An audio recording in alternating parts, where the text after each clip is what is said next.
আমরা সেদিন আগেই গুনার স্বীকৃতি দিয়ে দেব।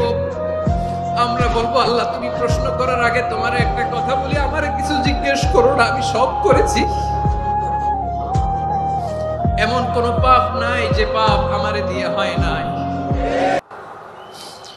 তোমার রহমত দিয়ে তুমি জান্নাতে পাঠাবা, তোমার দয়ায় জান্নাতে যেতে চাই, আমল দিয়ে না। পারবেন বলতে? কিয়ামতের দিন আমরা বলবো, আল্লাহ আমার আমল দিয়ে জান্নাত চাই না, আমি তোমার দয়া দিয়ে জান্নাত চাই। তোমার দয়া ছাড়া আমার কোনো উপায় নাই। আসলে আলোচনা হওয়া দরকার অল্প, ইবাদত আর আমল হওয়া দরকার বেশি, ঠিক কি না?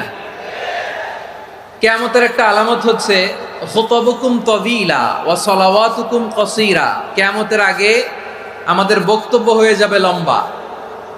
Your speech will be longer and your salah will be very shorter.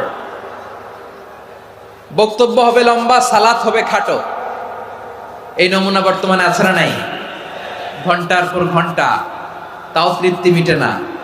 অনেক জায়গায় রাত পর্যন্ত, মিডনাইট পর্যন্ত, মধ্যরাত পর্যন্ত আলোচনা হয়। এটা ঠিক নয়।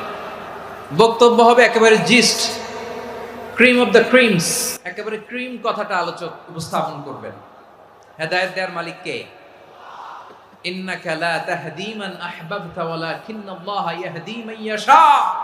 নবী হে, আপনি চাইলেই কাউকে হেদায়েত দিতে পারবেন না। হেদায়েত দেওয়ার মালিক কে? প্রিয় ভাইরা,